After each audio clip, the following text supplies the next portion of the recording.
Welcome to Vino with Vito. Let's not forget Nina. Hi. And today we have Nick Donato from What's the name? What's the name of my company? Donato Financial Group. See, I remember the Donato Financial Group. And Nick is a financial planner, and we're going to have some questions for Nick today. But in the meantime, look what Nick bought. A nice bottle of Toscana wine. Oh, look. We're going to Italy wines again. I know you didn't want to hear that, but we're using Italian wines now. And by the way, this is where I'm going to go, to the winery, this castle here, from this company. And this company, Wine to Wine imports that wine. So we're going to go take a look. So, Nick, you do financial planning here, right? And you invest a lot of people's money. You do all that good stuff. My first question is, what is the stock market? What is the stock market? Good question. Well, I do invest people's money, That's and I am in financial planning, but it's a real big hat. The stock market is the place to buy and sell different securities, stocks, bonds, and other investment vehicles. Now, do you, I was just messing with you on that, but I guess you invest a lot of people's money. You do invest it in the stock market. It's too, one of the correct? places. Investments are a wide variety. I think, financial planning is such a big word and overutilized word. I think wealth management is a little bit more appropriate to what I do rather than financial planning specifically. But, investing in the stock market or guiding clients to make the right real estate investments or college fund investments for their kids or insurance investments for legacy, that's really the holistic wealth management type of approach. The stock market just happens to be the place where corporations put their stocks in order for regular investors like us to purchase them. So the stock market's definitely part of it. But we do a lot of very safe, conservative investments too. I've been told, Nick, you're our safe money advisor. And, we invest in things like CDs and just regular basic, plain vanilla stuff And you too. don't have to have a ton of money to have a financial advisor, right? Absolutely not. It's actually one of the biggest misconceptions, but I think... I always thought you had to be rich to have a financial advisor. Yeah, well, I think that people that have a financial advisor become more successful, right? Yes. If you have a coach or somebody guiding you down the path, you're going to be more successful. But yeah, the barrier to entry to get a good financial advisor is pretty low, but it's a big misconception. It's intimidating to contact one of the big wirehouses like a Merrill Lynch or Morgan Stanley or UBS or something.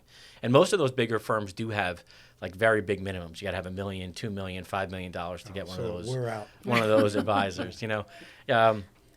But there are a lot of good independent advisory firms like myself where we don't necessarily have a firm minimum. It's more of a personality match and really to see how we can help people. We do need to get paid for our time.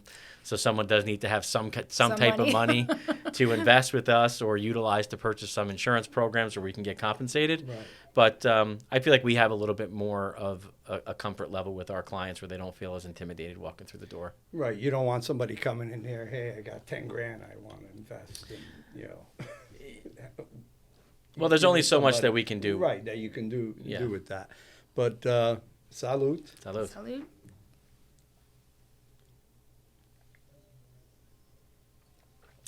Very good. See, I'm starting to like Italian wines. Maybe because I'm going on my that God, trip. I can't. Are you going on a trip? I'm going on a trip. Please don't ask him where he's going. By the way, Nick was going to come on that trip. Really? And he canceled the last minute. Because he's saving money. I feel like it's equally as important to spend your money as it is to save it. Yes, no, I agree with that. More of my client conversations are telling people and empowering them to spend their money, that it's going to be okay. Especially if it's on an experience, I think it's... Yeah, it's important. Yeah. So I'm not going to Italy because I want to save the money because I'm definitely a spender and I'm a memory maker because that's what people kind of remember. I spend a lot of time going to people's wakes and funerals, unfortunately, because life insurance is a big part of my business. And you walk around that funeral home, you don't see any pictures of balance sheets or bank accounts or anything, right? Mm-hmm. You see pictures of on the beach, down the shore, in Europe. And I That's think pretty that good. No, but it's true. it's important. It's what you make of your life and no one how you remembers remember. how much money you made. They remember what kind of person you were. Yeah. Right. But you do need money to go on those trips. Yes. You know. Well, some people don't. Some people. Some people. They wing it without doing it. They do. I was talking to somebody Some and people they just said, charge their trips and don't pay their credit cards. correct. Sure. People say, I don't have money for a trip. I say, you just need good credit. That's Yeah. it. You just need a good credit card and go make a memory and figure it out when you get back. I Now- like you. See that? And he bought good wine. Yeah, it's great wine. This is my favorite wine. Oh, wow. Now it might be my favorite wine pretty soon, too. But I don't know if you know this, but Nick married one of my Oh my God! Is it a distant cousin, or a niece or? Vito's got a cousin. His father-in-law He has is about actually 200. my mom's first cousin. So he's probably my second cousin. So your wife's probably my third cousin. And Nick's wife comes from the same town in Italy where Anna comes from. So that's why we're going to the Oh, that's pretty feast. cool. And Nick was supposed to go, and he's not going. I think we've only had 2 guests on that you are not related to. to. But people are still coming. All my relatives keep calling. They want to come on the show. You should But do an Italian version. I should do an Italian version, or maybe do subtitles in Italian. That's right. Or something. So That's right. But they do watch it in Italy because one of the guests, actually Dave, went to Italy, Who you're related to? which related. He married my goddaughter. He was in Mondescaglioso. And somebody came up to him and said, "Hey, I know you. You were on That's funny. Vito's podcast, Isn't that Vino crazy? with Vito. So- How crazy is that?" So they're watching it in Italy. Is Thank this you. gonna go viral? No, I Do you think hope so. people in Italy are concerned about insurance and investments No, too? maybe. You never know. be. Yeah. But getting back to life insurance, how important is it, and why a lot of people don't even think about buying life insurance? Can you guide us to why you think it's so important for life insurance? Yeah, I think it's more important to talk about what is the barrier of why people are so. I think people are intimidated and afraid to talk about life insurance. There's still that old stigma that if I talk about life insurance and dying, like I'm gonna get sick and die. Yeah. And that's really just ignorant. But we figured something out over all these years. My dad started our business in 1973, so this year marks 50 years that Oh, wow. our firm has Wow. been selling Congrats. insurance and doing investments and helping people. So, our business card and our name's been across a lot of kitchen tables throughout New Jersey and across the country over the last 50 years, and I'm proud of that. But he used to say all the time, we figured it out. We're all going to die. We just don't know when. Right. This isn't like something that we're talking about like, hey, what if this happens? We are all going to go. And when we do, if we leave anyone behind that depends on us financially, we have to make sure that they're taken care of. Yeah. And so life insurance is intimidating from that ignorance point of view. People are just afraid to talk about it. But I think they also think that it costs too much. Most people will Yeah, that's what you overestimate the figure. cost of insurance. Like if I said, Vito, what do you think $1 million of insurance costs for a 40-year-old? You might guess and overestimate that cost by 4 times the cost. But once we start talking about it, it becomes more comfortable. Mm-hmm. I think why isn't it so important that people need it? Today more than ever, people are leveraged out. They're taking on bigger debts.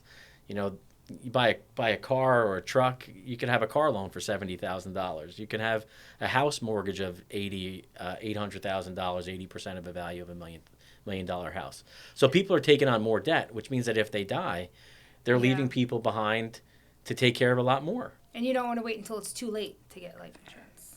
What do you mean by that? Because if they get sick, right? If you get sick, you can't get life insurance. Well, Isn't it's a very good point. Right? Is So that true? if you get sick and your health changes, it might prohibit you from buying life insurance. So you always want to buy life insurance when you're younger and when you're healthier, right? Most people aren't getting any younger as they get older, right? Can you smoke and have health insurance? So you can have life insurance if you smoke. I'm sorry. But you will pay more. The cost for life insurance if you smoke is somewhere around 4 times the cost of if you're a Wow, that non-smoker. much more. Yeah. Well, you're going to die quicker. So the insurance company wants to make sure that they collect more money from you over a shorter period of time. But the question that's been coming up a lot is about medical marijuana, and if I've been prescribed medical marijuana, either mostly it's smokeless, like a gummy form. You can still obtain life insurance that way. So And in there's fact, you will no- not get a smoker rate penalty or anything for? Unless you're smoking the marijuana, Okay. then you will be And considered vaping, a I'm smoker. sure that's Vaping's a thing big now, one. right? Vaping is a big one. I feel like how would- vaping's worse than cigarettes. Oh, absolutely. Right? Yeah, I'm not a doctor, but none of this stuff is probably great for you. Right. But if we had to rank them, Yeah. If we had to rank them, the one that is going to have the least impact on your The life gummies. insurance is going to be the gummies. Yes, So correct. but how would they? So it must be best for you. So how? And Nick, by the way, brought some gummies here today for us. we're gonna No, try it's them. just goodies, not gummies. But It's a night goodies, podcast. yeah. We It's a could night- try them. We could try it. that's it. I always say, my wife always says I'm easily forgotten, so I always try to bring a few crumbs and a couple of Donato financial swag Oh, pieces. You Look did at all real this good. stuff. Look at all that stuff you bought. And by the way, before I forget, I brought you something too. A nice Vino with Vito shirt. Just don't wear it in the Fairfield Park. The squirrels will come out. This is great. Thank you. You're welcome. You're Yeah. welcome. But now, as you get older, say you're in your 50s, and you want to That's not obtain. old. I'm just saying, you're not 50 yet. so- No, I'm nowhere near it. You know, I'm just nowhere saying it's not near it, old. but you're in your 50s and you decide to get life insurance. Naturally, it's going to be a lot more than if you're in your 30s. It's going to be more, not a lot more. I will say the cost of life and gasoline and water and eggs and milk have gone up a lot more than the cost of life insurance. In fact, the life insurance is priced based upon how long people are going to live. Most articles you read, the actuaries say that people are going to live longer, right? So with people living longer, the cost of insurance per thousand has actually gone down. So to buy insurance today as a 50-year-old actually costs less than it did 15 years ago for a 50-year-old. Wow. So Okay. Wow. people are living longer. The oldest person that I've ever gotten life insurance for is 84 years old. Yeah, so it's never too late. Oh, wow. Sometimes the numbers just need to work, but I don't want Think to. about how much people spend on coffee when they go, they Yeah, go out. especially like Starbucks, Yeah. $9 for coffee. So interestingly, my figure some largest, people spend $100 a week on just Yeah, coffee. yeah. my most significant life insurance transactions are for people who don't need it. They just understand Yeah. that they want it. It makes sense. I'm spending all this money on Starbucks and things that don't mean anything. Mm-hmm. Let me buy some life insurance because if and when I die, I want to make sure that I don't leave my family high and dry, or I want to leave them a little bit better. Yeah. I did a talk a few years back at a Merrill Lynch conference, and we were talking about life insurance, and we were talking about how much people should have, right? Everyone asks, how much life insurance should I have? It depends. For every person, it's different. It depends on how much money you're spending and what your lifestyle looks Right. at. Or your house is worth Yeah. X amount. You don't want, you don't You, want to and lose everyone it, says, I whatever. want to make sure my family is okay. Right. But, there's not one of us in this room here or anyone that we've socialized with this week that lives an okay life. So why are we trying to live an okay life? Like, it might cost X amount of dollars to make your family okay, but maybe for an extra few $100s more a year, they could be more than okay. Yeah. So I think the mindset of people needs to change from like letting your family be okay to creating a life that may be better than what they currently have. Now, there's like a couple of different life insurance policies, Yeah. right? You have what? Term life and then whole life, Mm-hmm. correct? What is the difference between the two of them? So I'll do a real estate analogy I'm a big analogy person because I feel like it's a good way for people to relate to things. Term insurance is like renting. You pick an amount of insurance and you pick the amount of time you want that insurance to last for. And you take a 10-year lease, 20-year lease, and at the end of that 20 years, your lease for that insurance is over. That's term life insurance. There's nothing wrong with it. It's the most common and popular type of life insurance, and it's really useful because if you think about it, you need the most amount of insurance for a certain period of time, usually the dependency period, maybe while kids are younger, maybe while you have a mortgage or something, maybe while you have a business going. So term insurance is utilized for that. Permanent or whole life insurance lasts your whole life. It's like buying a house instead of renting, right? But it costs a lot more to buy a house, right? You got to replace the roof when you have a problem. You have to maintain it a little bit differently, and the cost of that mortgage, taxes, insurance, and everything, usually a little bit more than renting, than the cost of renting. So whole life and permanent life insurance costs more because it lasts forever. But usually things that cost more, not all the time, there's other benefits and features, and there's reasons why things cost So if more. the term one expires 2 weeks before you die, you get nothing? Correct. You get nothing. It's like they threw you out of the apartment. You got Yeah. nothing. So actually, term life insurance is the most profitable piece of business for Yeah. insurance companies. I Most have my profitable life piece. insurance license. Yeah. 97% of term Did you know life that? policies No. will expire. I 97%. did not know that. Yeah, I never used it You want a because I only job? did health insurance. No, I don't have it anymore. That was Oh, stupid. you gotta get Had it. my health and life because I worked for Aetna. I never did life, and you only did health insurance. And then when I got laid off, I just never kept up with like the continuing education, which was stupid. I should have kept it. Kept Yeah, it. it's- You could have worked with You Nick. could have worked. You could have worked with me. But Yeah. Still You know- time. I could still go back to. on the whole life insurance, similar to buying a house, you pay for that mortgage over the time, but at the end of 20 or 30 years, you own the house. own the house. And everything that you put into it is there. Whole life insurance works the same way. So even though it costs more, all the money that you put into that policy, if and when your life changes down the road 20 or 30 years, which it will, if you need to get some of that money out, you can borrow from was it gonna for be my next education, you can question, borrow for a Yeah. business. You What's the know, largest policy anyone ever took out? for me, just about 50 million was the largest for me. Mm. Yeah, in one particular policy.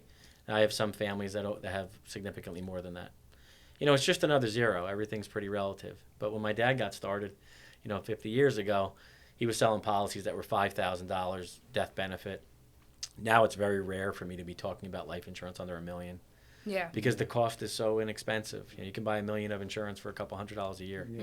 It's very inexpensive. So now, Well, the cost to die is very expensive. expensive too. Yeah. It costs more to live, though, I think. Don't No, yes, that's true. It costs more to live. I'm okay with living. I'm not ready to die yet. me neither. But it's a lot of money for people to spend if you don't have that already set up. Like if you don't plan your funeral Oh, and yeah. get Yeah. your Sure is. plot at the cemetery and all that's a lot of money A that lot of someone money. else has to pay out. That's why you need life insurance. How about taxes?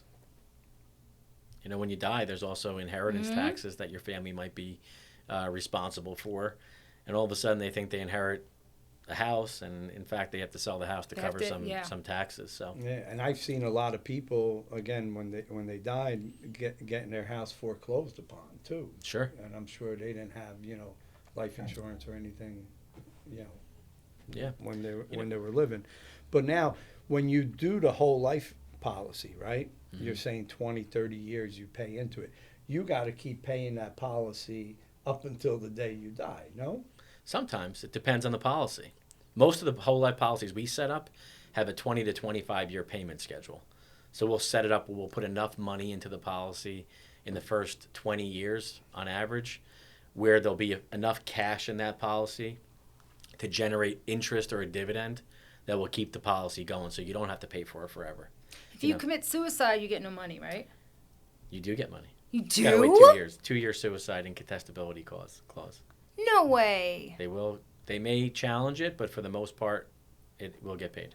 So as long as you do that, Yeah, you 2 can plan years for it. after you open up your policy, you get paid on it. Like Yeah. your family will get paid on it.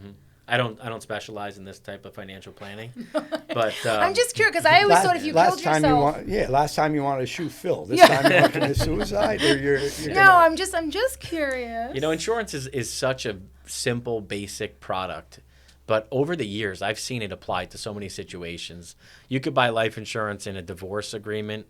You might need life insurance to make sure that your ex-spouse continues to pay alimony even if they're not on the earth.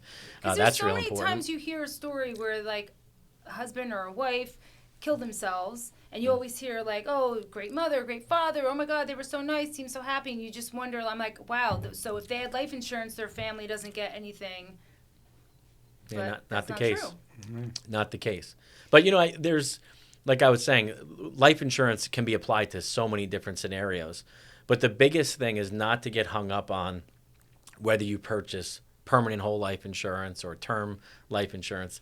The most important thing is buying the correct amount of insurance. and that's why. And that's what you're there for. that's what I'm there for, to help people, because you can buy a $100,000 whole life policy and you're going to get all your money back. But if you have 2 small children, the same cost of that $100,000 whole life policy might buy you $2 million of term that will actually protect your family in the event that you die. And I find that sometimes people get hung up on buying the right insurance policy. And whole life insurance is for a successful, sophisticated, consistent earning individual. term life is for a young family looking to have the most insurance at the cheapest cost. So I find that Oh, okay. people really need that education, you know. But life insurance is only one facet of my business. You know, Right, that's right. the protection side. But, you know, right now, our homes are worth more than they ever were, right? Our 401ks are worth more than they ever were. It's important to protect them, right? So I have a morbid question. I know I'm getting Sure. like.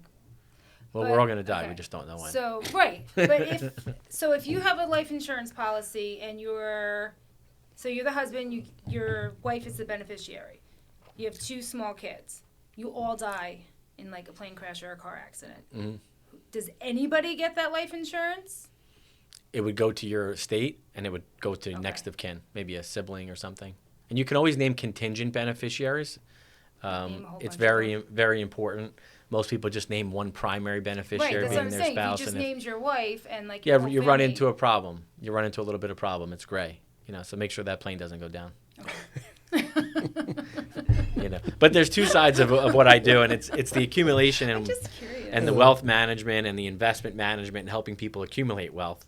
But anyone who accumulates stuff, they feel good about protecting it too, right? I mean, look, when you deal with someone selling them a house, Right. they're putting their entire life savings into buying that house. They might be raising their kids there. They're gonna have the best memories at that home. They have to make sure that it's protected with the right insurance, and if it burns down, they can replace it. And they can end up staying in that home.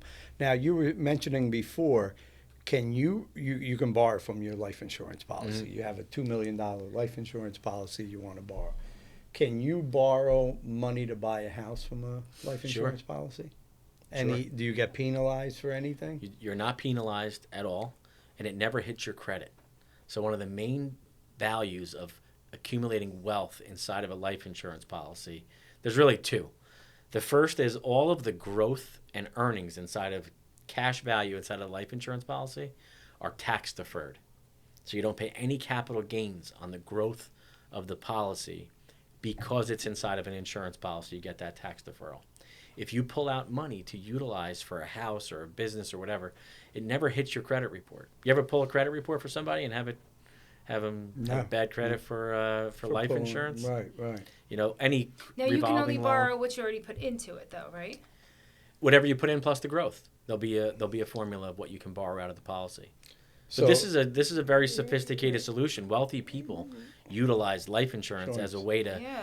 dump money into a tax deferred vehicle. And today there's no limit on how much you can put in. So that's why we have clients that are putting, you know, millions of dollars a year into their whole life insurance policies because it's a forced savings.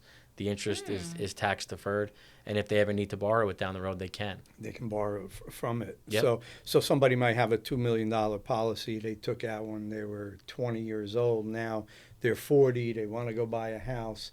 Maybe it's worth $500,000 or whatever. Yep. So they can actually use that money and go buy a house and not get taxed on Do you see a lot of young people taking out policies or no? You know, people who had someone like myself or my dad that, you know, sat across the table from them as kids and stuff, they're buying it if it's in the family. You know, it's a very personal relationship. I remember as a kid driving with my dad on Saturdays and Sunday mornings and sitting across the table from people, hearing him talk about life insurance, not really understanding what he did at that age. But I had a lot of aunts and uncles that I referred to that weren't really my aunts or uncles. But my dad was clearly an extension of the family, selling life insurance Well, and you're kind of Italian, helping them. so you have tons of cousins. and Entenmann, aunts and Sanka, uncles. all that stuff. Well, these were clients. These were clients of my dad's that knew me from when I was a kid because it's personal. Life insurance is personal. And so if you were brought up with that type of relationship, like the minute somebody gets married, you got to call Nick and make sure you get your life insurance set up. But you know, I think that not as many as there should. And the main reason is life insurance is a commitment. You know, whole life insurance is not inexpensive. It's a financial commitment. And it's forever. You've got to really commit to doing it. Well, if you look at it, maybe it's like a savings account, you know. And Yep. when we were kids, we were always taught, you know what, put the money in the bank, but don't take it out. Right. Okay, so doing life insurance is like here, we're putting money in. Yeah. in I would argue it basically may be a into little the bit better bank. than the bank because it's easier to take money out of a bank than it is a Right, life but that's insurance what I'm policy, saying. you know, so. You know, being brought up, hey, you put the money in the bank, but Sure. never take it out. That's how my parents always, you know, taught Yeah, us. it's just so hard for young people to save money. It is, You know, especially today. Young Yeah. people saving money, even if they're doing relatively well. If you have a couple of kids, a few cars, a couple of cell phones, health insurance, maybe you want to go on a trip once in a while, it's hard. You know, there's Oh, not that much left absolutely. at the end of the day. But I just want to go back to what you were talking about borrowing money from a life insurance policy. It's hard to get money from a bank right now. Oh, I mean, sure is. Even if you have the greatest, mortgage lender out there and a great relationship, the interest rates are very high. The time that it takes to get approved for the loan could impede on you actually getting the house. You might lose the house if you're not ready with that money right away. So whole life cash value is great to place that cash offer. Get the money in 3 or 4 days. It'll be deposited in your account. Never affected your credit, and the money's ready to go to buy the house. So it's a good tool. I think it's going to continue to be a good tool as time goes on. And I'm glad we're talking about that because not too many people know that. I didn't know that. I didn't know that either. That you can, take money out of your whole life insurance policy and here, I'm going to go buy a house now. So now, when with like a family starting out, like you said, hey, somebody's getting married, call Nick for life insurance. Do you do policies? People were mentioning that people take life insurance policies out on their kids. Mm-hmm. That's, again, more of a savings account for them, correct? That's correct. That concept's been around forever. Remember the Gerber Life commercials on TV? The only difference is the Gerber Life was putting, $5 a week or something Right, into a right. policy. You're not going to accumulate much cash At in $5 that a at week. $5 a week, right? But the concept has been around forever. And I've got policies on myself from when I was a baby and same with my kids. I'm a big proponent of that. It all comes back to the same thing.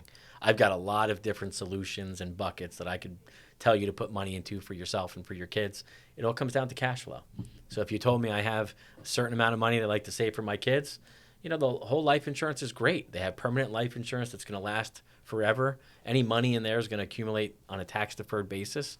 And it's something that they'll have for themselves. It's never going to be any cheaper, and it's a nice gift that you can own, you can control, and then maybe down the road gift the policy over to them when they're fiscally responsible. But it's a great tool, and it's popular.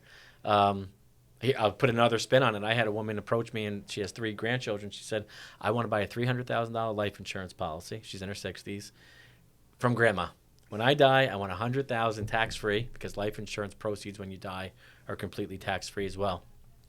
I want $100,000 to go to each one of my grandkids.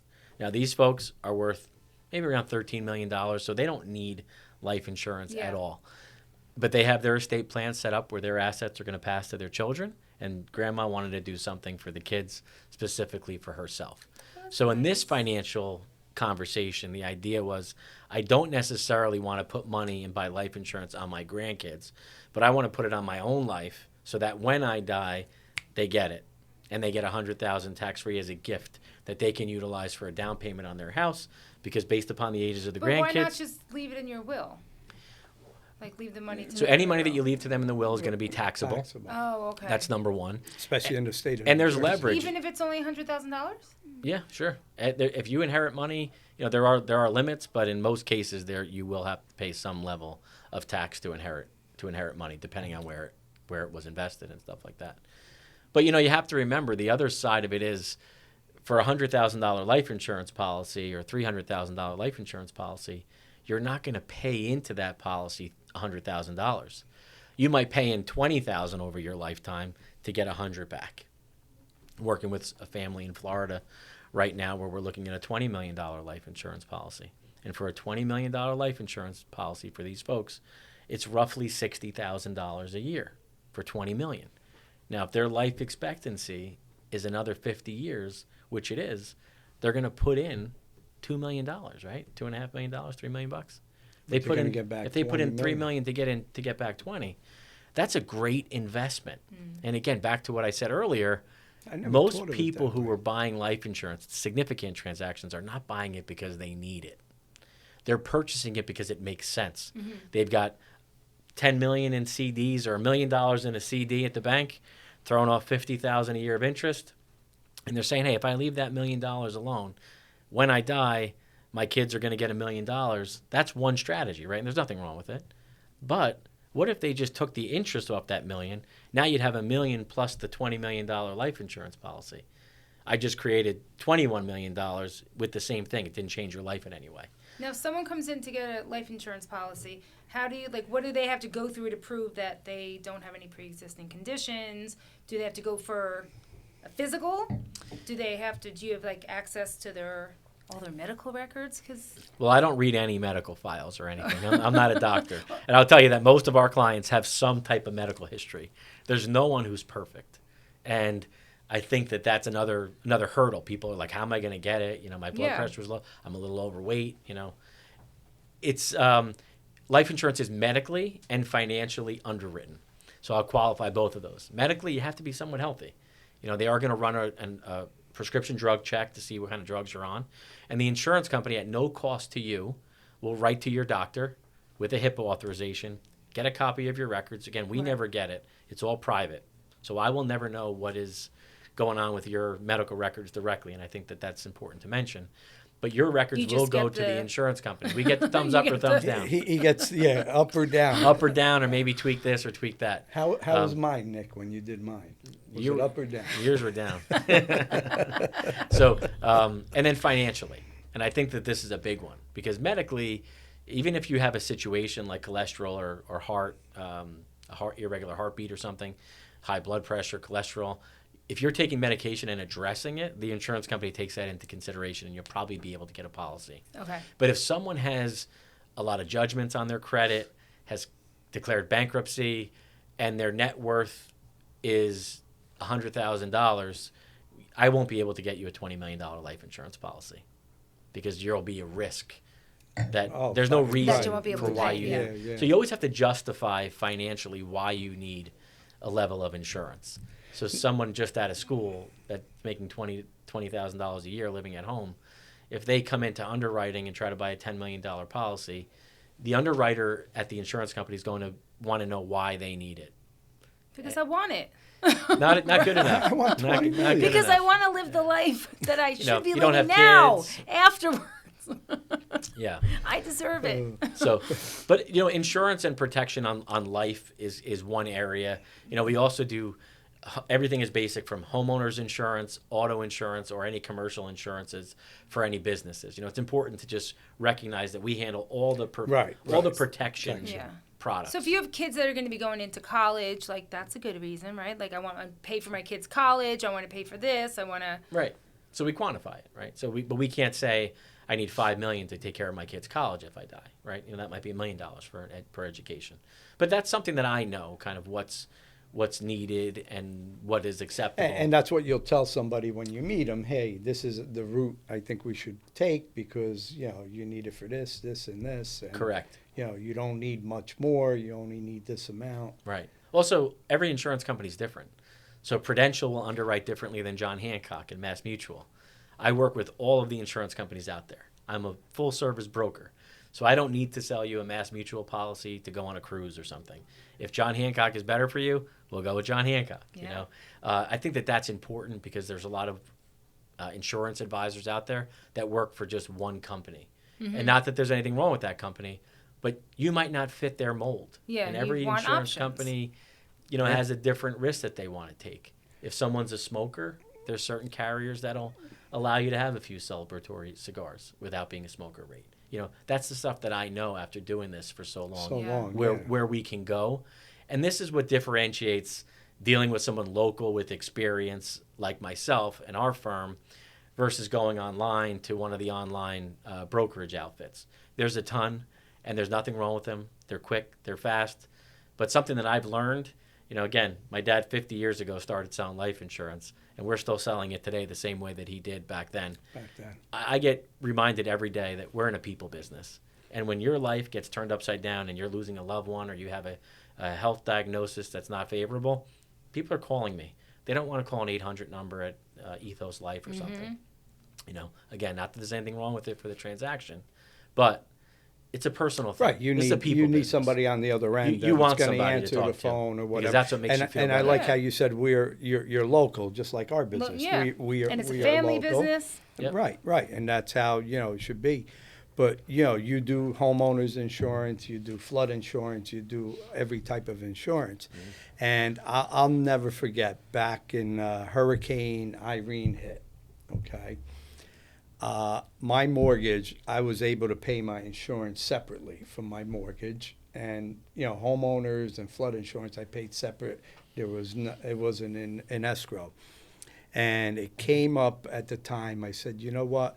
I'm going to sell the house. I'm going to go, move and buy another house. And I'll never forget, it was July that my flood insurance policy always gets renewed. So the flood insurance policy came, and it was like $2,200 or $2,500 at the time. And I'm looking at the policy. I said, you know what? I can save this money. I'm going to sell the house and move anyway, right? And every time, I would take out my bills and write the checks out, that flood insurance policy was always looking at me. And finally I said, you know what, let me pay it. I don't think we're going to be moving anytime soon. And guess what happened? Good thing you did. Hurricane Irene hit. I got wiped out. Good thing I paid for that insurance. So that's getting back to where it's so important to have, all this insurance. Now, with homeowners or with flood or whatever, I think, like you said, being personable, being local, when you do homeowners insurance, you're going to explain to everybody why you should take this policy out, why you should add, hurricane, why you should add sump pump failure, why you should add all that stuff. Right. And, you're not upselling anybody anything, you're just protecting them. Well, I look at it as giving people options. Everyone wants to know what their options are. And I'm never going to push someone's pen to the paper and make them buy a bigger policy or more things than they need to acquire. But we will never not educate our clients or prospects about what's available out there. We're not just a quote shop. If you want the cheapest thing, we're not really for you. But, we offer 27 different insurance companies on the homeowners and auto side. We're a team of 11 people in the office every day, so it's not Nick that's in there, typing up your quote. We've got a great team. We're reachable, accessible, but yeah, very consultative. Right now, the homeowners and auto insurance market is tight. Have you gotten your renewal recently? I did. Did it go up or down? They're saying, I think in December it's going to go up, 20%? Yeah, you got 30%? Lucky. Some are 35. Yeah. Yeah. That's a lot. But I didn't get to know. My renewal was in actually this month in September. But it's crazy. Yeah. I called the insurance company, and a lot of people don't know this either. I don't know if I mentioned it last time. My son Ralphie just went to college. His insurance is $2,000 or $2,500. Again, he's a new driver. But I called the company and I said, look, my son's going to college. The car is going to be sitting in the driveway. Maybe I'll take it out, once in a while. I saved almost $1,400 by making that phone call. Yeah. And a lot of people don't know that, Yeah. A lot of people Can don't you know have why the too cost much is going up. Homeowners insurance? Can you be overinsured? Possibly. Yeah. So for homeowners insurance, similar to life insurance, the most important thing is that the correct amount of coverage is on your home. I think we have too much. The thing is, by having... You got to remember, though, I'm sorry to interrupt, you think you might have too much, but it's not, because the cost of building that house, again, has gone up. Yeah. Mm-hmm. So that's why they keep bumping you up every time. Yeah, see? You got to get your license. I got to get my my your insurance license. Yeah. That's exactly Then you correct. don't have to say, I know a guy. I know. I got a guy. I got a You guy. say, I am the guy. I am a guy. Vito's the guy anyway. With that shirt, he's the insurance guy. And by the way, look, it's fall. I got my new Robert Graham fall shirt on, right? See, Nick doesn't wear Robert Graham. Nick only wears like the Italian designer. I'm too conservative for that. Clothes. He won't wear Robert Graham. It has to be on It has to be solid. Shirt. See? Maybe. But Joe last week he wore Robert Graham. Mm-hmm. Yeah. So on the homeowners and the auto insurance front, every person who has a car and a house is going to get a letter within the next 12 months saying that your coverage is going up. The cost of insurance is up 20 to 30%. But the interesting thing is, Why don't? we had that's the question, and we have great relationships with some of our insurance carriers. So I was with one of the biggest insurance companies that we work with, and I said, "Hey, Vinny, why is the cost of auto insurance going up so much for people when they haven't even had an accident?" And he said, "Nick, I want you to do me a favor. Take a couple of minutes and just think about when you were driving down the road last. Did you take notice, like kind of looking around, how many Teslas did you see on the road?" And I said, "Yeah, well, you definitely see more Teslas today on the road than ever before." And he said, "And was anybody just kind of driving with their mouth moving knowing they're on the phone?" I said, "Yeah, I'm pretty guilty of that myself, that I chat on the phone whenever I'm going someplace." He said, "So now you have people that are on the phone most of the time that they're in the car, which is taking away 30% of their brain space because they're Well, on blame the car conversation." companies. They put the Bluetooth in the cars. Bluetooth, correct. Well, it's better than using your hand. Than using your hand. And also now you have cars driving themselves. Yeah. So the insurance claims are up. There's You more see the accidents. videos all the time of tests just on the highway. Yeah. People either sleeping or not even sitting in the driver's But you seat. kind of It's get crazy. it, right? And then you think about, he said, "Have you gone to go look at a new car lately?" And I said, "Yeah, I did. I had an experience." And he said, "Was the car more or less than the car was 3 years ago?" I said, "It was crazy, a lot So more." much more. He said, "So now you have the replacement of the car So much is 30 more. to 40% more. You have cars driving themselves and you got people on the phone in the car. That's why people's auto insurance is going up." So it makes sense. That's Yeah. the reason why. More importantly than that, we don't control the price. But what we can do is work with the market. So if someone is just with Allstate as your auto insurance carrier, if your rate goes up 35%, you need to go find a new home, a new brokerage outfit, a new person to Right. work with.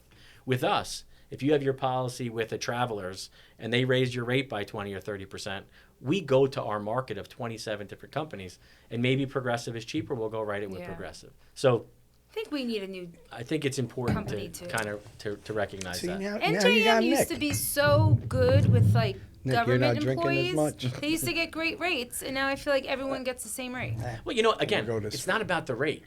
It's to Oh, make wait, sure that this you bottle's make empty. sure that you're.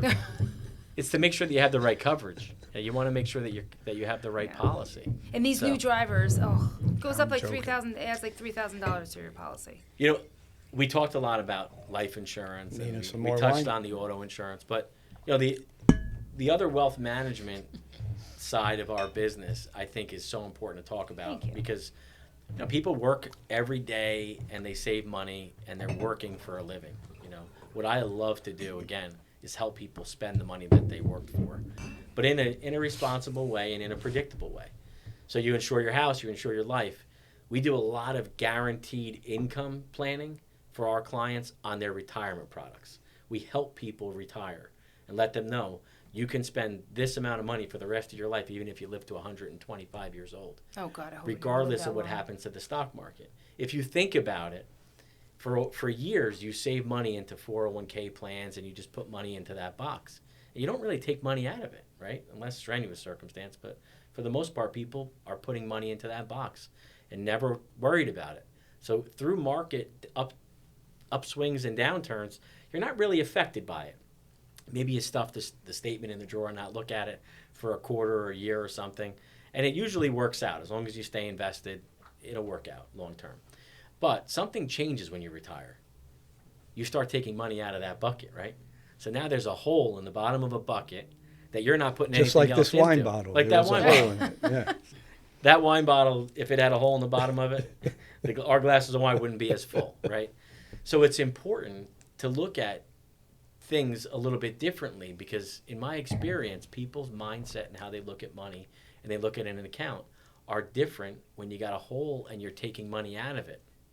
Last year, for example, in 2022, no matter where you were invested in the stock market, your account was negative. You were Right. negative somewhere between 10 and 20% last year. I don't care where you were invested. But if you needed 6 or 7% to live on out of that account and you lost 20% in value from the stock market, your $1 million is worth $750,000.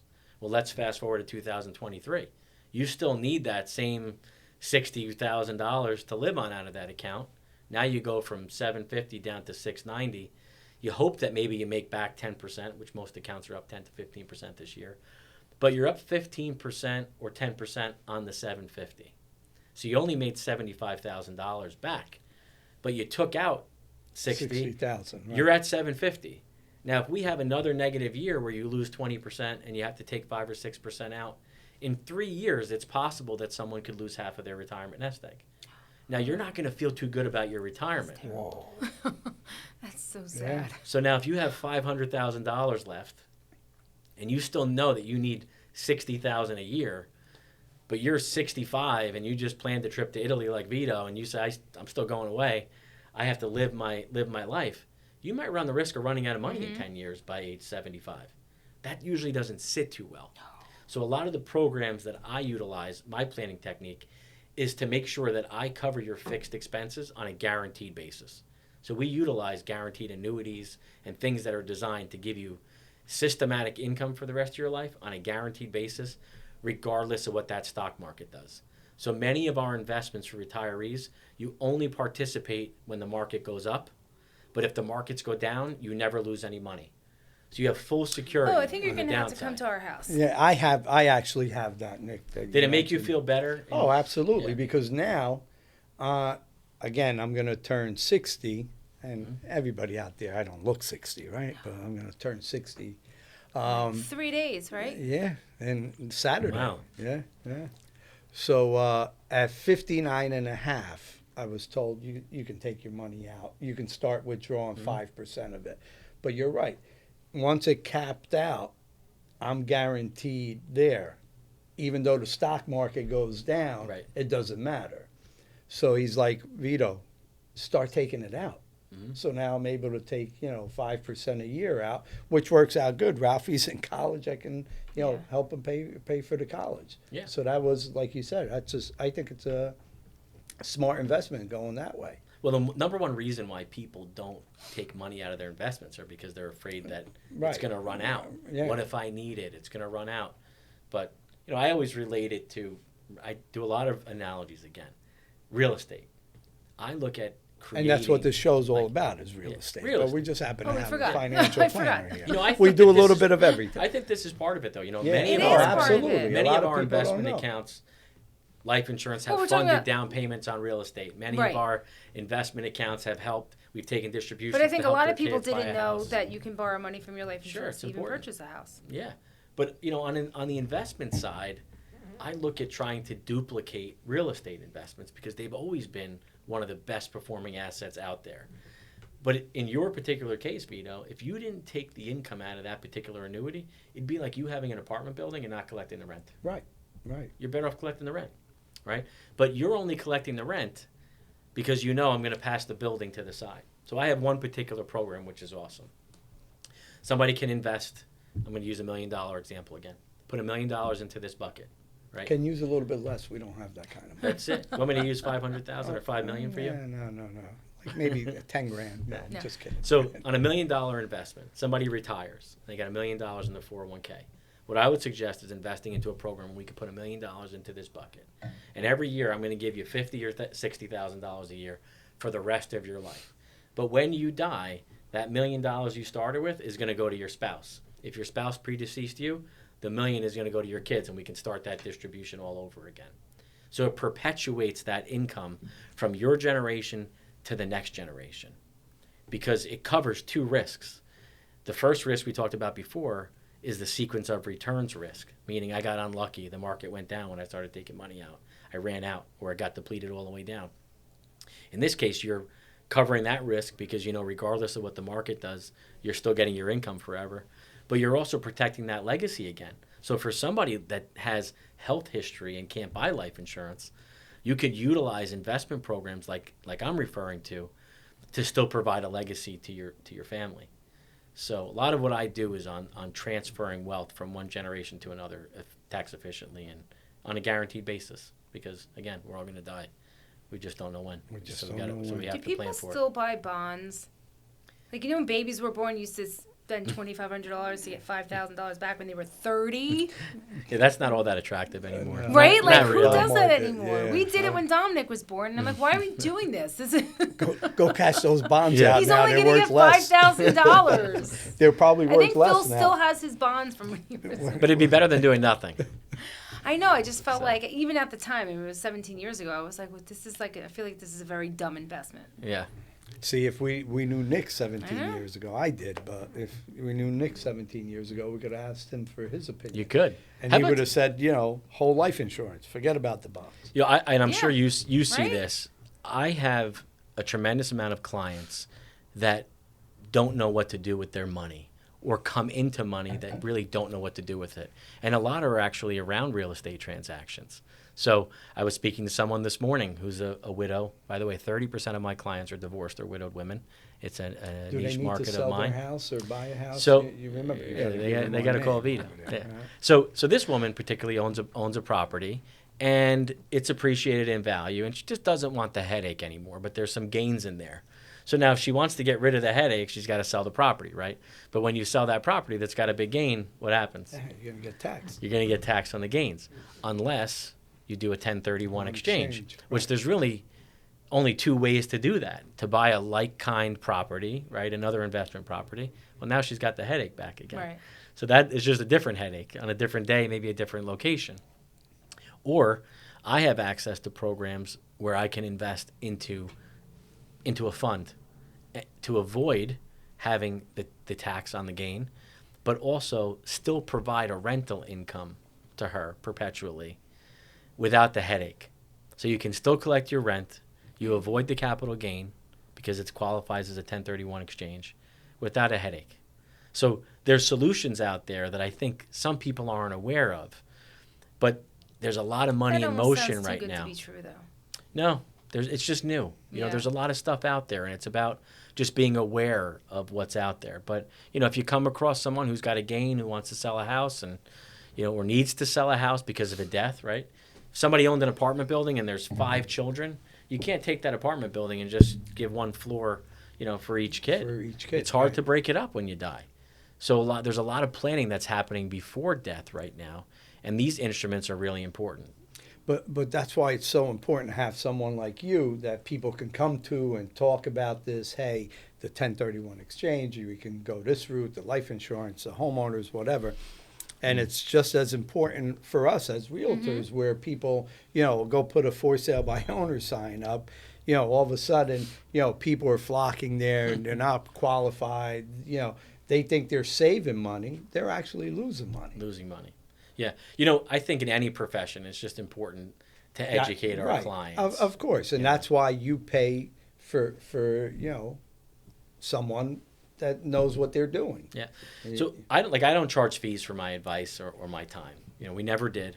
It's never been part of our business model. Oh, we're the And, same. We're the same. how too, much unpaid consulting do we give each and every but- day? Oh, absolutely. But and most of the time it's really not appreciated. But when it is and you get that thank you, it usually feels really good, right? Yes. Um, Yes. You get more feeling unappreciated Appreciated than than- the thank yous, but the Right. thank yous The thank yous and outweigh the it, nice I think. texts and phone calls, and they are nice. Right. It's like, okay, I want to sell my house. Meanwhile, they have somebody to buy it. But can you come in? They don't tell you. Can you come in, give your opinion what the house is worth or whatever? You go there, you do your whole presentation. All of a sudden, you say, okay, you ready to sell it? Well, you know what? I have a friend that has a friend that wants to buy it. Just want to know what it's worth. Right. I Tell did me up that, front. Yeah. But I did tell her up front. Right. But Tell after my tell mother them up passed front. away, it It's was just different. like, we want to right. sell it on our own, but could you come in? It was a family friend. But now that I do this, I'm like, oh, that was kind of that was kind of crappy to do. Yeah. But I was like, could you just come in and let us know what we could list it for and what we could possibly get? If it's on for like 2 to 3 weeks and we don't sell, we'll obviously give it to you. But Right. we just But want to again, kind of. be- And be- you know be what? It upfront. worked out. We probably would have made the same amount of money. She probably would have gotten more for the house, but we would have had to pay her whatever she was going Right, to her charge. commission, yeah. We ended up, I think, without, making the same amount. But now that I do this, I was like, oh, that probably wasn't that nice to do. You know I what, didn't though? realize it was that big of a deal. I think that it's part of our lives and part of our is just going to be helping people, and if we do the right thing, it always comes back. But Yes, Oh, I was going to say, as long as if you're more than willing to help somebody out and Yeah. don't expect anything, it'll come back to you. You'll get And it does. I had a couple where we did that. I went and gave them a price on a house. They actually had a family member that was going to buy it or whatever. And then I get a phone call, hey, my sister's going to sell her house. Can you go down and, list that house and give her whatever? But it did come back to me. it usually does.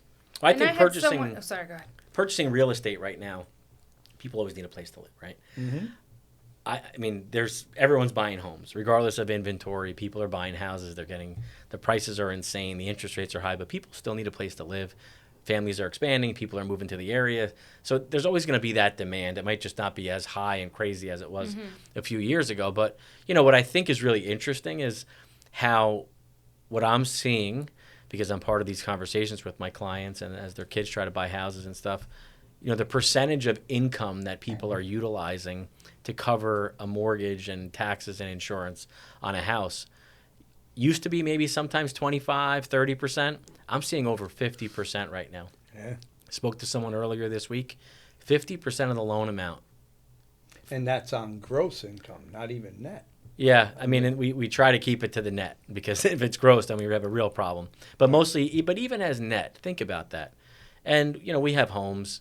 It's not the mortgage and the taxes and insurance that's the expense of owning a home. No, it's the upkeep, else. the maintenance, the utilities. It's the constant things that will come about. So I'm fearful of this as a financial advisor. I'm seeing people that are stretching maybe a little bit too far than they should. But with that being said, if people are going to stretch, I think it's equally as important to make sure that they have a team of advisors that is looking out for their best interest, at least educating them on what their risks are. Not that you're going on rocketmortgage.com and a computer spits out, hey, you can afford this. Oh. That's not the right advice right now. I think people should be very careful and really have a good realtor, a good local mortgage person, a financial advisor to kick around, hey, I've got this money in my 401k. How do I borrow it instead of taking a distribution? How to make it happen, and I think that it's harder than it used to be. You get a lot of lenders that will just, like you said, spit out a pre-approval. Sometimes they'll get approved, their offer will get accepted, and then at the end they're like, there's no way you could afford this house. Yeah. Yeah. And if you can't afford it, like, what now that's doing? Yeah. And that's well, what you've been doing this long enough. You know what that story looks like, right? Oh, yeah. I mean, people come up to me, hey, I just got a pre-approved, I can buy a house for $1 million. Yeah. And I look at them, I said, think about it. You just got married, okay? You want to buy a house. Yeah, you have 20% or whatever to buy a house for $1 million. Do you really want to buy a house for $1 million just to say you bought a house for $1 million? I go, and I tell them up front, if I were you, I'd look at a house for $600,000. But think of even that's like, I have a client, $600,000. They got it, approved. They were going to offer, I think, $600 or $615, putting 20% down, and their mortgage payments $5,300 a month. It's crazy. It's a lot of money. These folks, it was a $1.3 million house. It's insane. 25% down, and it's going to be about $8,000 a month, a little more for the payment on a 30-year schedule, and that's without any type of stuff, right? Improvements to the house, another couple $100,000. And all the bills, you're it's a big like, number. But here you go. It's $8,000 a month. I'm glad number. you brought that up, right? $8,000 a month just for your mortgage and taxes. $5,300 was a lot. Yeah, but now at even $5,300, but $8,000 a month.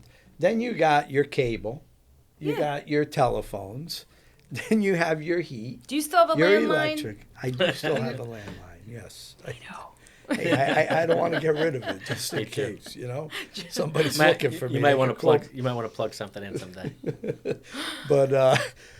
But you're talking all your bills, right? Again, $8,000 now. All of a $10,000 sudden, a month. It's more than that. Yeah, I think it's more than that. Now tack on a couple of cars. Right now, your cell phone, your home insurance, your car insurance, sprinklers, car payments. So you're probably 12 groceries. to $14,000 a month. Okay. So your break even is $200,000 gross before you save to your 401k. Before you save for anything else. Definitely can't buy life insurance. No. So that's not Sorry, a client. Nick, you're out. People always ask, like, how much should I be putting into a whole life insurance? Because again, it's an affluent product. Other than utilizing it as for savings, where you put a few dollars in, it's an affluent product. And how I utilize it is, my general rule of thumb is whatever you're saving. So after your 401k, your vacations, your mortgage, your life, if you're dumping $4,000 or $5,000 a month into the bank account, I would say somewhere around $1,000 a month. 20 to 25% of what your savings should go into a tax-deferred, guaranteed type of vehicle like that. But if someone's saving $1,000 a month after their expenses, it's not for you. Like, do you look over someone's bank statement and go over? Absolutely. Well, we budget. See, I want you to come to over, but I don't want you to do that. It's budget. He's going to see all the coffee you buy. Amazon, coffee. No, I have a lot of those.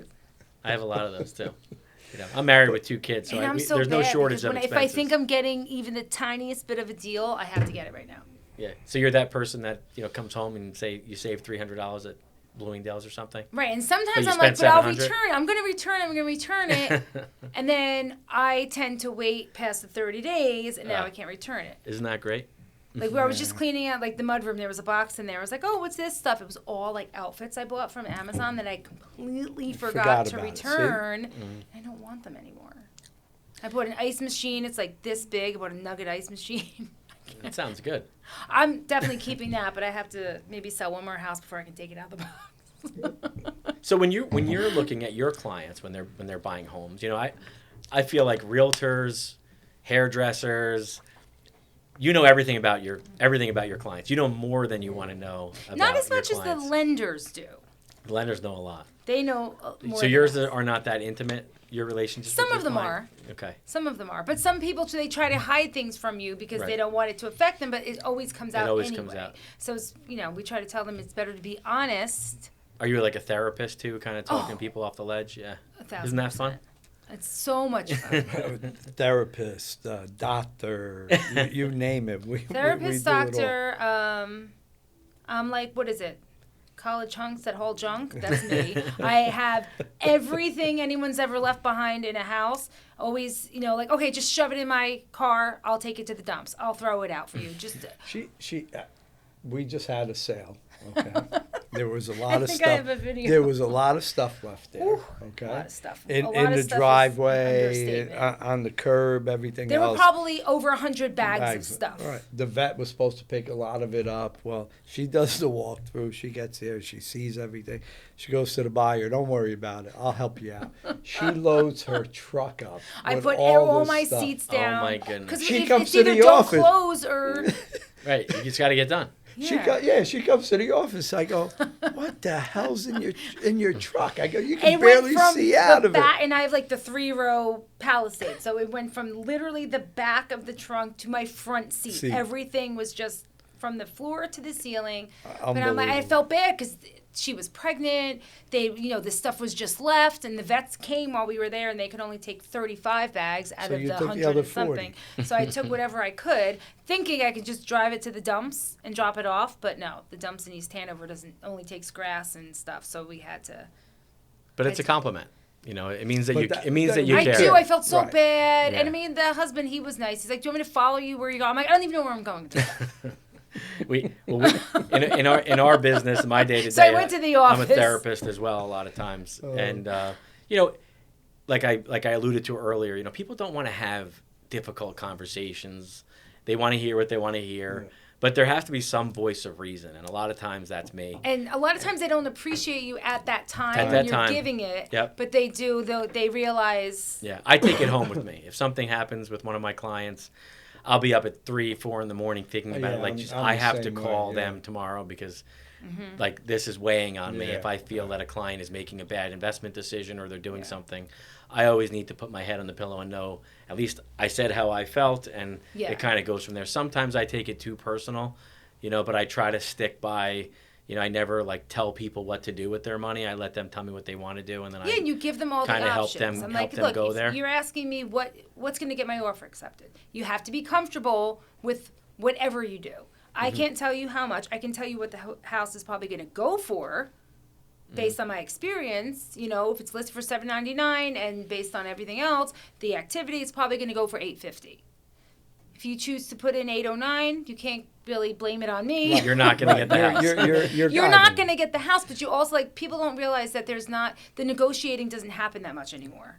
Are you seeing anybody coming down to a more realistic amount, actually saying, you know what, maybe I should buy a starter house and I don't need $1 million home? No, absolutely. Are people getting a little bit more of a reality check? And a lot of times we see more people, they're focused on the terms rather than the price. They'll take less of an offer price, and because the terms are so good. Right. And they feel Mostly like that's a 30-year little loans. bit You're less still risky. seeing people buying 30 years. Yeah, 30-year 30 years. loan, yeah. Mostly. The thing that cracks me up, though, is sometimes you'll take people to look at a house, a young couple just got married or whatever, and you walk into the house and they'll be like, no central air? Yeah. Oh, we can't do this. You walk into the master, no walk-in closet? But We these are the can't same do people this. that say, we don't mind, we'll do Doing something work. with a renovation. We Right. don't mind putting work into the house. And you walk in, they're like, is that a stain on the carpet? Yeah. Oh, no, forget it. I can't. Yeah. That's funny. Yeah. No, but- that's actually happened to me. I'm not even kidding. We had to sit on the front steps. I had to sit down with them and just be like, listen, like, you're telling me what you want. We keep going to these houses that you don't want. You don't want these houses. You don't like the area. You don't. But this is your price range. How about a beautiful townhome? You can still have more square footage in your house. You focus on like certain square footage. You'll have a bigger space, inside space. You can still have your outdoor space. Maybe it's a balcony, a little bit outside, or they have a pool or something and you're paying less. It's all updated. You don't have to do anything. You don't have to worry about the exterior, the roof, or whatever. And you have to like kind of take them back down to reality. Are you seeing people go to more like communal living? With an aging population. Yeah, I'm seeing it more and where a widowed parent is moving in with the kids. Back how it used to be. And I feel like certain cultures kind of always stuck with that. Yes. But I feel like it's becoming gonna more the become- conversation because And it's hard now how to do you have one find- person live in an $800,000 house and Yeah. have all these taxes and insurance? But it's and also everything? hard to find crazy. a bed if they're elderly. You're trying to find the bedroom on the first floor with a full bath, so they don't have to constantly go up and Go down the up and stairs. down. Build one. Yeah. Sell Well, the house yeah. for Do that. $800, put an addition on, make it sweet, and But, you're good. But going back to that, Nick, is what I try to tell, the widows or other people, when they're in that situation and they're like, yes, I want to sell my house and I want to go buy something else. Meanwhile, the kids are like, they should come live with me or whatever. And you know what? They don't want Take to. your money, call Nick, have him invest it. And you're going to be making out a hell of a lot more than going to buy something. Correct. else. A lot of rentals. Yes. Right. Many people are renting, and maybe they should be renting. Yeah. Not everyone I should. agree. Should I have agree. a house. There's a point in life where you want flexibility and simplicity and peace of mind. And Yeah. I mean, the problem with our society is that we just work. We work and we live strictly based upon what we're working for, right? It's like a constant grind. And then you work to retire and live when you're old. I want to live when I'm young. And my dad always used to say, like, I'm okay with eating beans when I'm in my 80s. Unfortunately, he passed at 69, and it even changed my perspective even more. But, you just don't know. My husband But retired and he's works more now than he ever did. Yeah, well, he's busy. It's what he wants to do. Yeah, that's and this true. transition of retirement is what people are doing now. Nobody's just flipping a switch, getting a gold watch, and going to sit on the beach. People are But working. also, he was a and police officer, and the money he gets now is his base. What his base salary was. well, it's a pension. Right, it's So- his pension. so So, what- it's his base salary. But he always worked overtime and all that, so we were kind of used to that salary, and now it's But he base does have salary. consistent income. yes, it's So consistent. let's just pretend, But it all comes on the first of the month, and then and then everything else comes out. That's the problem. It's what you spend, not what you I make. like it every 2 weeks. I can handle that. I can't handle the okay. first of the month because then there's nothing. That's a high class problem. Don't give it me. Give it to me all on the first. I want it on the. Give me a little bit on the 15th too. Split it up. Yeah, I for need me. to split Yeah. it Can up you because split then it I don't up have for as me? much at the Sure. end. But if they say, yeah, I can split it up, but it's going to cost you $200. Okay, yeah, but split it Well, up. it's her It'll be husband's easier. pension that she's handling. Yeah. Right, So right. just quantify it. But I think there's some truth in what you're saying, and it kind of lends to what I was talking about earlier about consistency of retirement income. Those pensions don't exist anymore. Yes. Young You're people right. that are starting to work right now, That's or true. even Yeah, most yeah. people that are out there, only 10% of the workforce actually has pensions nowadays, where you retire and you get like a systematic payment. So as a police officer, you get a payment that comes in every month and it's consistent. But how would you feel if that payment was based upon how the stock market was doing? And last year, Well, it depends on somebody how the called stock- you and said, it "Hey, depends on how the it's stock gonna, market." it's going to be 20% less this year." It'll probably work out, but No, it's I don't want 20% that. less So this year. yeah. It's Not not a good. good conversation. So that's why the programs that I utilize create that consistency. And people need that consistency to live, to buy houses, to help their kids, to buy life insurance, to vacation. People want consistency. And I know from doing this for 20 years now myself, when the markets get shitty and the things are going up and down, you want something that's secure. That's right. And people only remember how much they lost. They never remember how much they made. Yeah. If I ask Vito, in 2020, when the stock market crashed immediately during COVID, I lost how a much lot did of you money. lose? He knows to the penny how much he lost. Yeah, I- But if I say this year, in 2023, how much did you make? He won't know. Oh, I have no idea. Because when things are good, people take it for granted. When things are That's down, so you true. look at it. So if I can just focus on eliminating the downside conversation and never have clients lose money, it's good. If I had a lot of money, Nick, you'd be the first guy I would call. You know, Better sell a I don't couple have more any houses. money. Yeah, I I'm still need going to- to call you. You know, so You may not like it, but so I think that it's important to have quality professionals that we can all work on. I think that that's what today is about. I wish we did have someone when my mother passed away. See, you would. Well, you could have called Probably- the 800 number. Could have done. I don't want to do that. But it's important for realtors to have a good insurance advisor. If you're close to absolutely. closing a deal, and maybe the guy's short by 20,000, give me a call. Maybe there's something that I can come up That with that you I can can come look up at. with. And And that's vice great- versa. that's great I think advice. that it's Yep. important that our clients recognize, hey, Vito, Nick, we're all surrounded. And Nina, Right. And Nina mostly. We almost I do a forgot lot Nina. for my And clients. I always said, let's not forget This is about Nina. and you don't right? like Italian wine, Nina? I love Italian. Okay, so we got Nina, Vito, and Nick. We're good here. But I think that it's important for our clients to know that we're all surrounded with quality Absolutely. professionals. You Yes. that our relationship doesn't stop here. need right. But right. when you need to purchase a home or refinance or do something, we got good people. And it is And true I get because calls all when the they time. ask you, oh, who should I use for this? Who should I? Right. And you give them those names. There's not any name I give where I'm not fully 100% comfortable Absolutely. Yeah, but it's with. And personality if you can match. call them, text them, have a conversation on the side, when everyone's free, obviously, to use their own people and whoever they're comfortable with too. But sometimes you can't get in touch with them.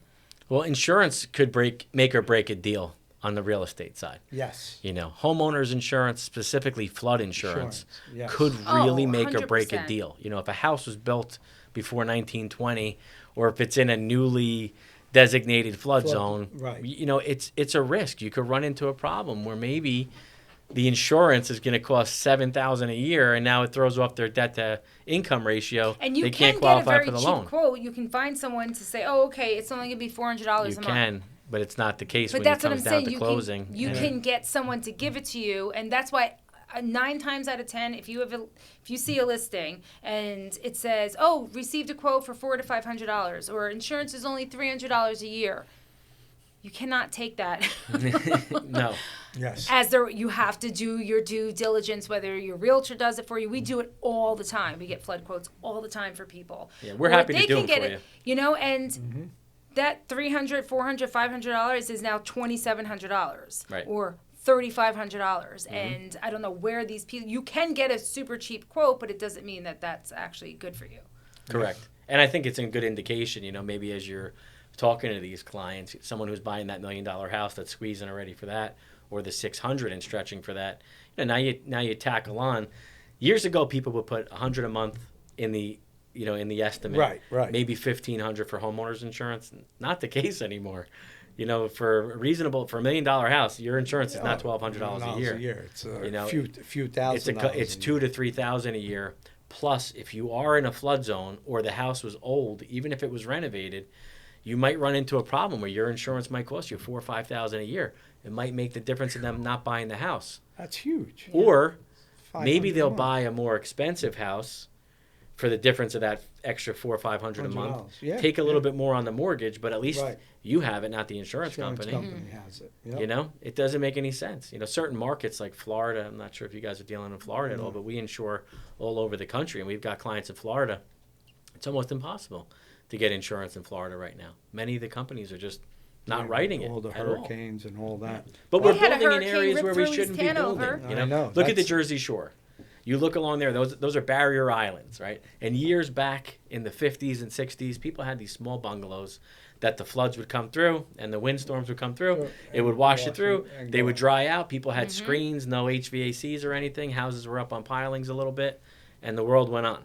But now you drive around down there, and people are building $2, $3, $4, $5, $6 million homes It's in an area where they crazy. shouldn't be building.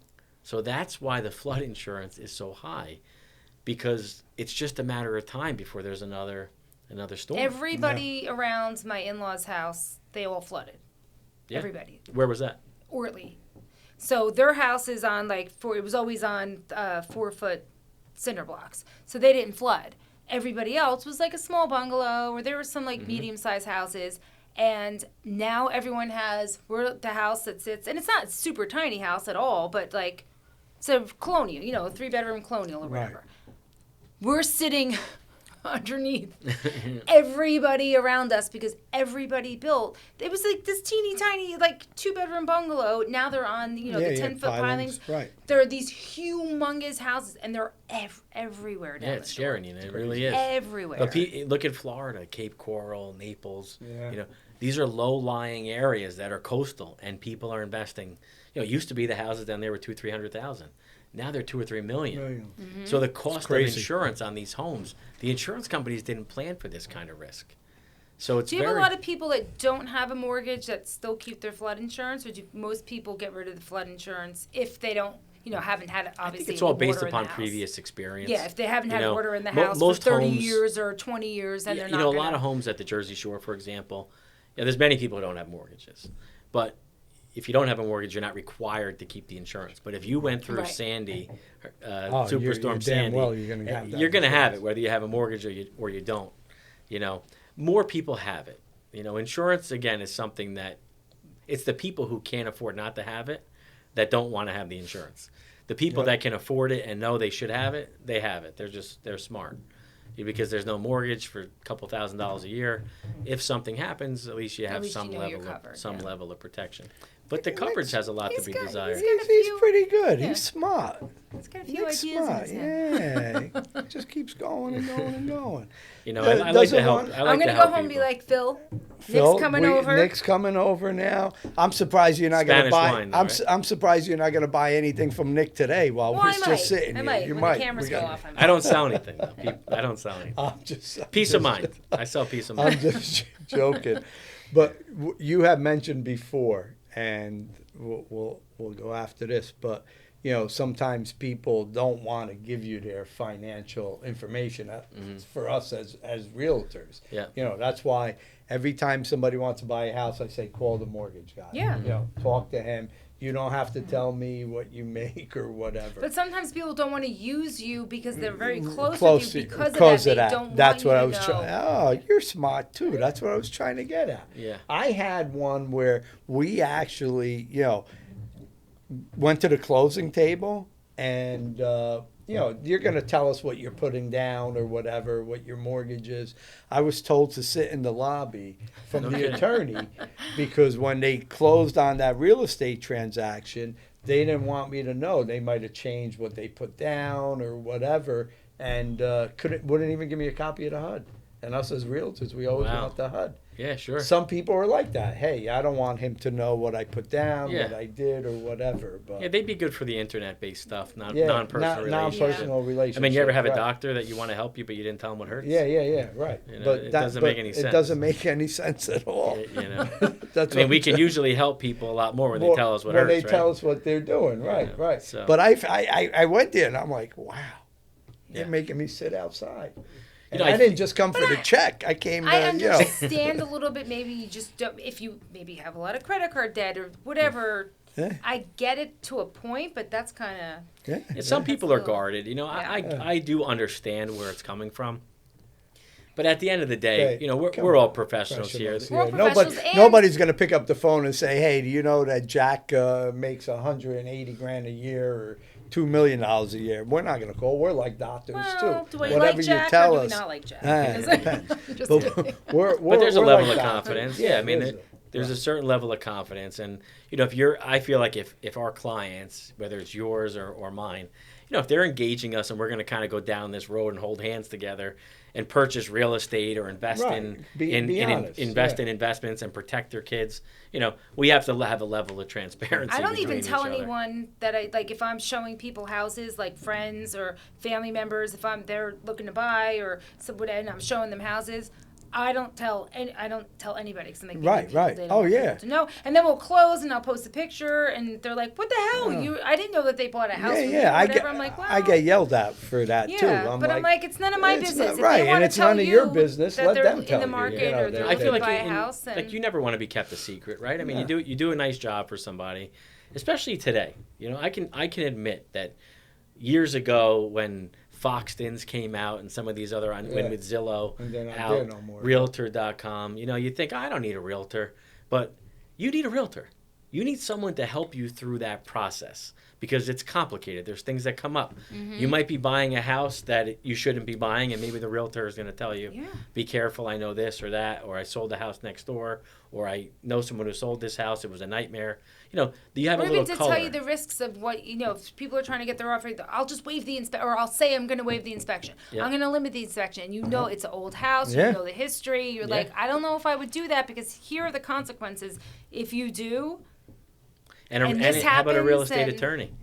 A lot of people, I don't need it. I'm Yeah, going to do we it talked online. about that last time too. I yeah. had a situation on a property that we purchased a few years ago, and used a real estate attorney, Alex.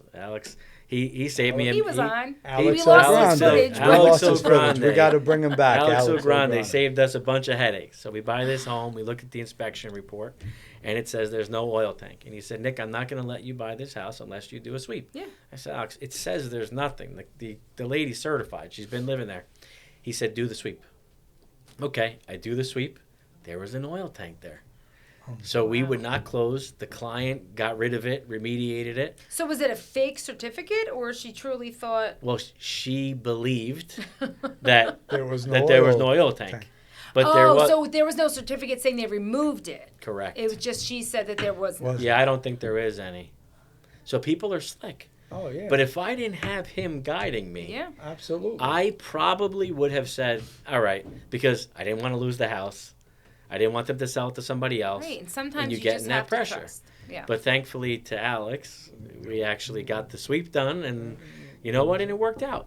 But Yeah. we were able to move in with a clear head. But if you don't have the right guidance and the right people around you that have your best interest at mind, it's effective. Alex's fee to represent us in the sale would have been the same whether he recommended the sweep or not. Yeah. Right. But he cares. And I think that as long as we can impress that to our clients that, hey, look, Nick cares, Right. Nina Nick cares, cares. Vito Right, cares. how many You times need you a say, "Well, what's going professional. to happen?" I'm like, "I don't know. They can live with me for, for a month, or I'll just Yeah. hold their stuff for like 2 weeks until they can."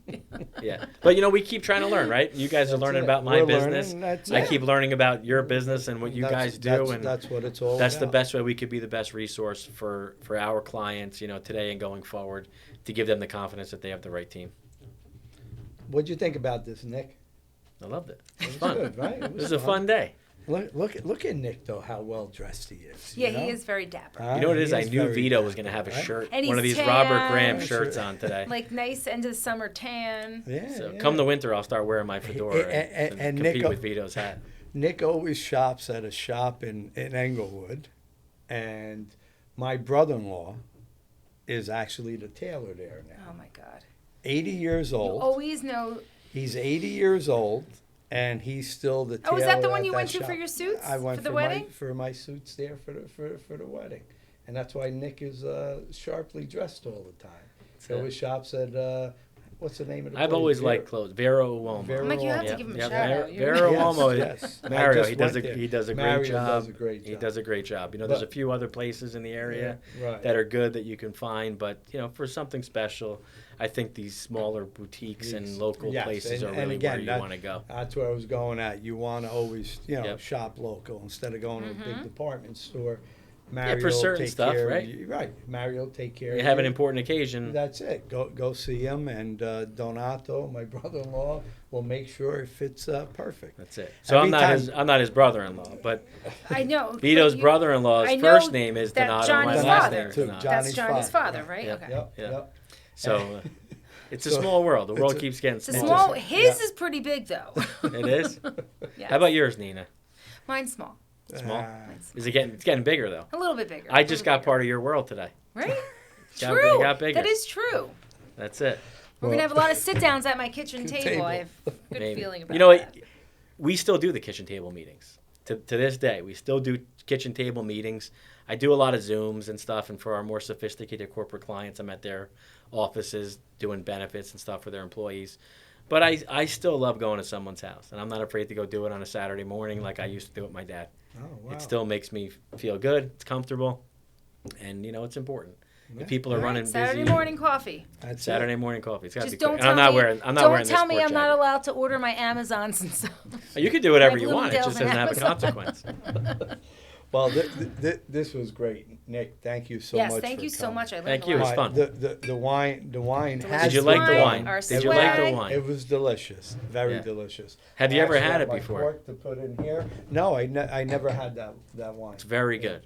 And So I now- tried that a few years Yeah. back, and it is my favorite Italian red wine. Yeah, I love the Californias, but now since I'm going to Italy, Nina, Are you going to Italy? I didn't know you yes, were going to I'm Italy. good. When are What you are you gonna going? bring back for everybody? When are you some going? some Italian wine.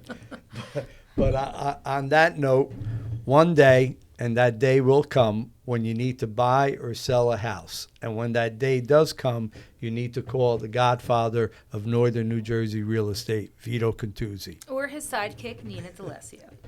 Thank And if you need to insure that Right. house, call Nick Donato, and he'll get you protected.